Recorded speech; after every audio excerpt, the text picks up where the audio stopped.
What's going on, guys? My name is Ryan Snod, it rhymes with odd, and in today's video, I'm going to be breaking down my side hustles that made me over $11,400 last year.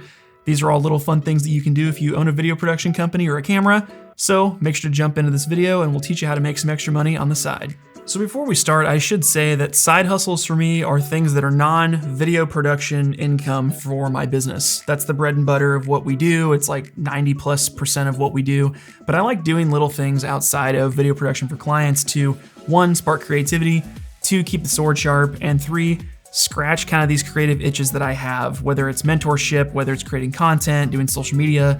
I like to be on the forefront of this stuff, and why not make some extra money from it while learning all these different things. So take that from that lens in this video. That's kind of how I approach side hustles. It's not necessarily about how much extra money can I make. It's just how can I scratch a creative itch or have some more fun and make some money from doing what I like to do. So let's jump into the different categories now. So the first category is photography. As I mentioned, we own a video production company. We don't really do photography, but this year we had a couple photo inquiries, and instead of just kind of nudging them along, I was like, yeah, we could do that. So we actually started adding photography on as an upsell for some of our products. So in terms of photography, we would upload a collection or an album for a client to download, but we would also use a tool called Pixieset to offer prints. So if it was, say, a wedding or a headshot session or whatever the photography session was for, people can go in and make prints and download them. So whether it's 5x7s or a big canvas for their wall, and the tool on Pixieset can actually fulfill the orders, do the printing, the shipping, and you just get a percentage off of it as well. So this year, by offering photography and prints, we actually had a little bit of extra money come in, which was pretty cool. Next up is affiliate marketing. There's a couple legacy ones that I've had for a long time, like Amazon affiliates, Soundstripe, Course Creator Pro, as well as Autopod, which is a software tool that I made a full video on. You can check out in the card above here. So as far as affiliate marketing, if you're unfamiliar, if you create content on the internet, you can put links to products that people can buy that you know, like, and trust. And if you refer people to buy through those links, then they give you a small commission for that. So I'm in a couple different programs for this. One of them being, which I just mentioned, was Amazon Associates. That's because it's for pretty much any product you can ever buy, which is a great one to get into if you do content marketing like I do. But I also have other ones that are niche to my industry. So Soundstripe's another one that I use all the time. Whipster is another one, which is like an online review tool that you can use for video production. And another one that I've been doing here recently is VidLead Studio, which is an all-in-one platform for website design, CRM, everything for video production business owners. So affiliate marketing is another area that I have for income. But again, it's a nominal amount. It's nothing that I'm gonna quit my job and just do this full time. It's just a nice little bit of extra money at the end of the year for my efforts there. The next little fun offering or side hustle is renting out my podcast studio. So if you're not aware, I got into my studio space about 3 years ago, and in the back behind this wall here, we actually have a rentable podcast studio. I mainly do it for my show, Rhymes with Odd, but we also have some clients and people that are in my network that wanted to rent the studio out for some different productions throughout the year.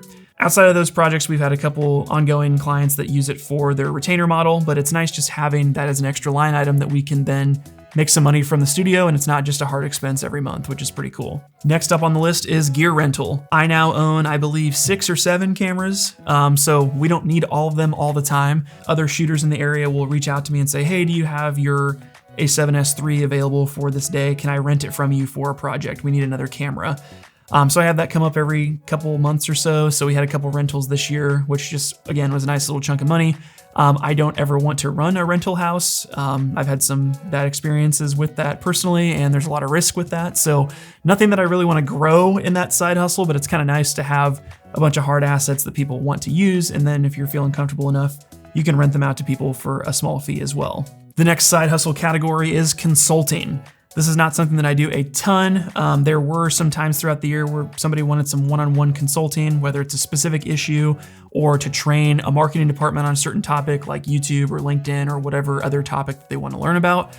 So I just charge an hourly rate for that. But that was another kind of fun little side hustle that fills my mentorship cup, and I like educating people, so it's pretty fun to do that every once in a while. Next is YouTube ad revenue. If you're watching this on YouTube, congratulations, you're contributing to this category. But in all honesty, this is a nice little chunk of change each month that comes in, ironically from like 3 or 4 videos that I've done in certain niches that pay really well in terms of ad revenue, whether it comes like CRM reviews or email marketing or LinkedIn or finance or real estate. There's a couple different videos that I've made that pay pretty well. So if you're unfamiliar with how YouTube ad revenue works at this point, congrats, you're probably the minority of the people watching this, but YouTube ad revenue pays out based on views. So depending on a certain channel, there's a certain category that you're in, whether it's real estate, finance, video production, business, whatever, and they will pay a certain dollar amount per 1,000 views.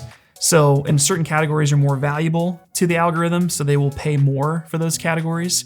A really slick way to leverage YouTube monetization, even if you're not a YouTuber, is to use any of the products or videos that you're creating for your business and upload those to a YouTube channel. So I do this with my portfolio. I put it up on the Snod Media Group page. It has, I think, over 600 or 700 subscribers. And once I get to 1,000 subscribers, I'll be able to monetize that page. So if you're creating videos for other clients, I encourage you to just make a YouTube channel anyway, upload all your work there, one for the portfolio, but two, you can actually monetize those videos once you hit 1,000 subscribers. So fun little tip there. Next up is the tried and true online courses. So for me, that list has grown this year, but if we're keeping score, it's Solo Video Pro, which is my program that teaches videographers how to create a business that makes over $50,000 or more a year from creating videos. The second is Six Figure Fitness Filmmaker, where I teach people how to break the six-figure mark, shooting just in the fitness space with gyms, sporting teams, and a bunch of stuff like that.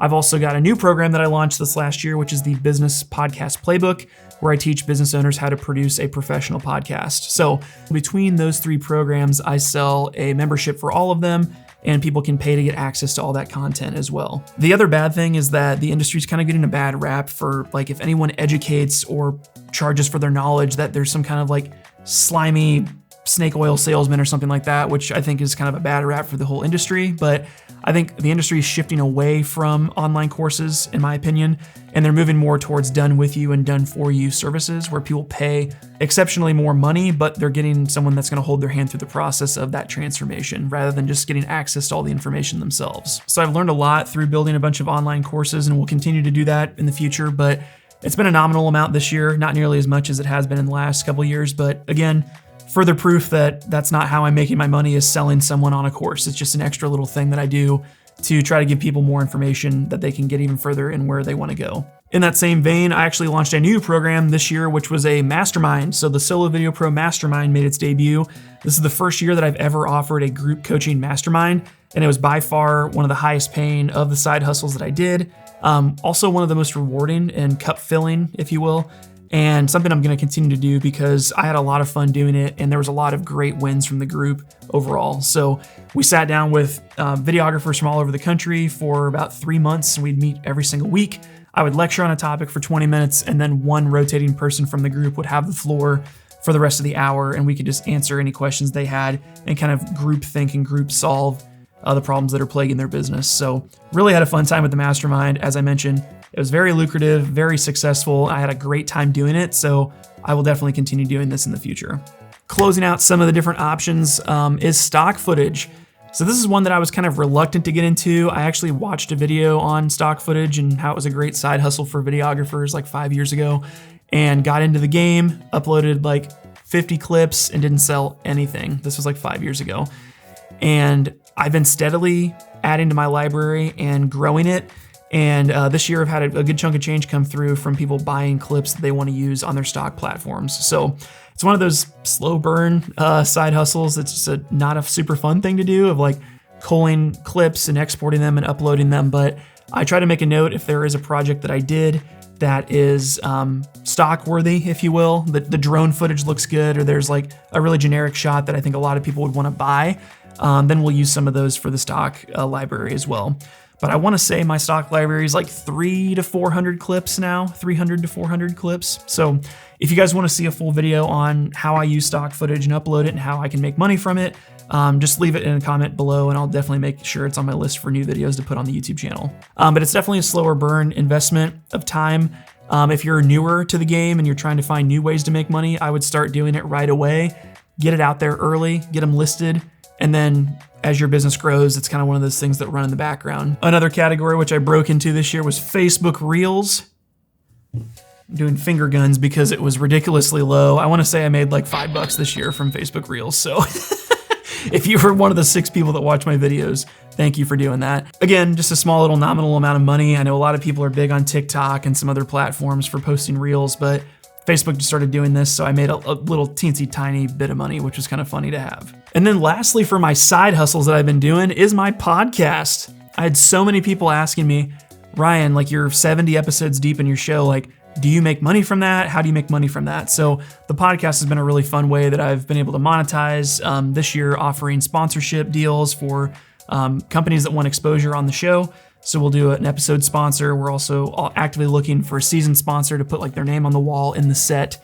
But that's been a really fun one that it's been a passion project for me for a year of just doing these interviews, talking through business challenges for people. And now I'm actually making money from it, which is pretty cool. So we'll continue to grow that as the show gets bigger. We'll go and solicit bigger clients, bigger sponsors, and charge even more for those sponsorship slots. So that's, again, one of those that if you're doing a podcast, it doesn't hurt to reach out to potential sponsors that could potentially want in on the show. Offer them, logos on your social media clips, or put their logo on the wall, or a shout out ad in the middle, like whatever makes sense for your show. But it's been a really fun way to make it make sense for me to continue to do the show and make some money from something that I'm really passionate about. So, okay, so those are my 11 non-primary ways of income, little small side hustles here and there that keep life fun and interesting. If you're doing other things in this way, make sure to leave it in the comment section below. I'd love to hear what you're doing for side income or little things that you're doing that are monetizing a bigger picture vision that you want in the future. Also, if you have any questions about the different ways that I'm making money with my side hustles, please leave them in the comment section below and I'll get back to every single one of your guys' comments and try and add as much information as I possibly can. If you haven't already, make sure to subscribe to the channel. I put out weekly videos to help you with marketing, business, and social media, and I'm going to be really leaning into YouTube this year to try to help as many people as I can with this platform. My name is Ryan Snod, it rhymes with odd, and I'm out. Peace.